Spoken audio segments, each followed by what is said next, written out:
सीवान के दिवंगत पूर्व सांसद डॉक्टर मोहम्मद शहाबुद्दीन के बेटे ओसामा इन दिनों फिर से सुर्खियों में हैं।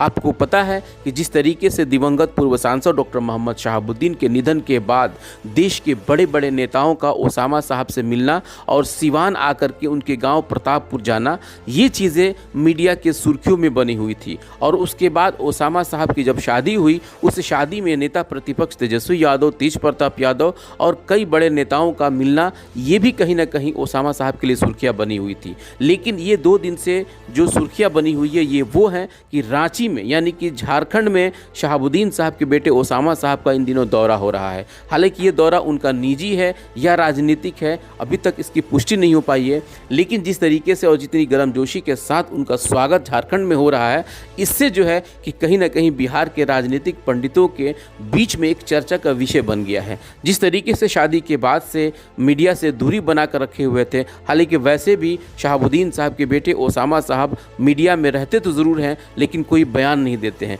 ठीक वही हाल झारखंड में भी है। झारखंड के इस दौरे पे उनका जो जिस तरीके से हालांकि कोई बयान नहीं आ रहा है, लेकिन जिस तरह से दौरा वो कर रहे हैं, जिस तरह से लोगों से मिल रहे हैं और लोग भी जिस तरह से उनका वहाँ पे स्वागत कर रहे हैं, ये बड़ा जो है कि बिहार में चर्चा बना हुआ है कि क्या लग रहा है कि शादी के बाद से एक नए रंग में और जिस तरह से राजनीतिक रूप से जो सक्रिय नज़र आ रहे थे, क्या अब उनकी सक्रियता बढ़ जाएगी। हालांकि इसमें कहना जल्दबाजी होगा, इसलिए क्योंकि उनके घर में उनकी बहन डॉक्टर हेरा साहब की शादी भी नवंबर में है और उसको लेकर के भी कहीं उनका ये दौरा हो सकता है। लेकिन जिस हाव भाव से लोगों से मिल रहे हैं और जितना गर्मजोशी के साथ झारखंड में उनका स्वागत हो रहा है, ये चीज़ें कहीं ना कहीं एक बहुत बड़ा मायने रखता है, खास करके शहाबुद्दीन साहब के बेटे ओसामा साहब के लिए। हालांकि जिस तरीके से इनके घर में शादी विवाह का मामला है, उसके बाद सभी का ये आकलन है, सभी लोग ये जानते हैं कि राजनीतिक रूप से वो सक्रिय होंगे और उनकी सक्रियता जो है कि कहीं ना कहीं बिहार के अल्पसंख्यक और ख़ास करके माइनॉरिटी समाज जो राजद से काफ़ी जुड़े हुए थे, उनके लिए भी काफ़ी अहम होगा।